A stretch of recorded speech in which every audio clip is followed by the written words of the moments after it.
Hello everyone. நம்ம பேசும்போது ஏதாவது ஒரு விஷயத்தை பற்றி சொல்கிறோம் அப்படின்னா, எனக்கும் இந்த விஷயத்துக்கும் எந்த ஒரு சம்மந்தமும் கிடையாது, எனக்கும் அவளுக்கும் எந்த ஒரு சம்மந்தமும் கிடையாது, இந்த ரெண்டு பிரச்சனையும் ஒன்றுக்கொன்று சம்மந்தமே கிடையாது, இப்படிலாம் சொல்லுவோம்ல. இந்த மாதிரியெல்லாம் சொல்கிறத எப்படி இங்கிலீஷில் சொல்லலாம் அப்படின்னு பார்க்கலாம். ஃபர்ஸ்ட் ஒன், இந்த ரெண்டு மீட்டிங்கும் ஒன்றுக்கொன்று சம்மந்தமே கிடையாது. ஸோ இதை இங்கிலீஷில் சொல்கிறதுக்கு, these two meetings are in no way related to each other. These two meetings are in no way related to each other. So இந்த no way related அப்படின்ற இந்த ஃப்ரேஸ் வச்சு நம்ம சென்டென்ஸ் ஃப்ரேம் பண்ணோன்னா சம்மந்தம் இல்லை அப்படின்னு சொல்கிறதுக்கு கரெக்டாக இருக்கும். ஸோ இந்த ரெண்டு மீட்டிங் ஒன்றுக்கொன்று சம்மந்தம் இல்லைன்னு சொல்கிறதுனால related no way related to each other அப்படின்னு சொல்கிறோம். These two meetings are in no way related to each other. Next one, நீ நினைக்கிறதுக்கும் என்னோட முடிவுக்கும் எந்த ஒரு சம்மந்தமும் கிடையாது. ஸோ இதை இங்கிலீஷில் my decision is no way related to what you think.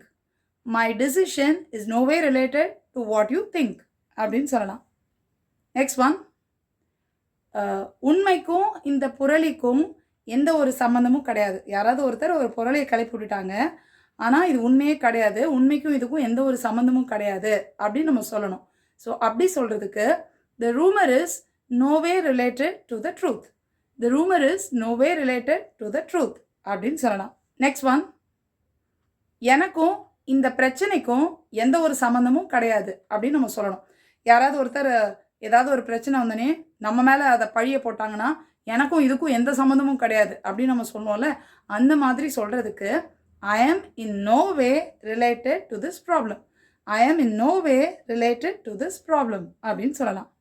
Next one, இப்போ ஏதாவது ஆக்சிடெண்ட் நடந்துச்சு அப்படின்னா மோசமான வானிலை தான் காரணம் அப்படின்னு சொல்லுவாங்க.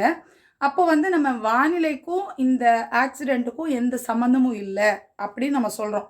ஸோ இந்த ஆக்சிடெண்ட் வானிலை இதுக்கு எந்த விதத்துலையும் சம்மந்தமாக இல்லை அப்படின்னு நம்ம சொல்கிறதுக்கு, the weather condition is in no way related to the accident. The weather condition is in no way related to the accident. So இந்த வெதர் கண்டிஷன் வானிலை இந்த ஆக்சிடெண்ட்டுக்கு விபத்துக்கு எந்த விதத்துலையும் சம்மந்தமாக இல்லை, சம்மந்தப்படலை அப்படின்னு சொல்கிறோம். நெக்ஸ்ட் ஒன், ஏதாவது ஒரு விஷயம் நடந்துட்டுருக்கு அப்படின்னா, என்னோட சொந்த வாழ்க்கைக்கும் இதுக்கும் எந்த சம்மந்தமும் இல்லை, இதுக்கும் என்னுடைய சொந்த விஷயத்துக்கும் எந்த ஒரு சம்மந்தம் கிடையாது அப்படின்னு நம்ம சொல்கிறோம். ஸோ அப்படி சொல்கிறதுக்கு ரொம்ப சிம்பிளாக இது அப்படின்னு நம்ம சொல்கிறதுனால திஸ் அப்படின்னே சொல்லலாம். This is no way related to my personal life. This is no way related to my personal life அப்படின்னு சொல்லிடலாம். ஸோ இப்போ பார்த்த இந்த சென்டென்சஸ்லேருந்து ஒரு குட்டி டெஸ்ட். ஃபர்ஸ்ட் ஒன், இந்த மீட்டிங் ஒன்றுக்கொன்று எந்த சம்மந்தமும் இல்லை. நெக்ஸ்ட் ஒன், இந்த வானிலைக்கும் விபத்துக்கும் எந்த சம்மந்தமும் இல்லை. இது ரெண்டையும் டிரான்ஸ்லேட் பண்ணி கமெண்ட் பண்ணிடுங்க. இங்கிலீஷ் கற்றுக்கிற உங்கள் ஃப்ரெண்ட்ஸ் அண்ட் ஃபேமிலி மெம்பருக்கு இந்த வீடியோவை மறக்காமல் ஷேர் பண்ணுங்கள். I'll meet you in the next lesson. Thank you. Bye.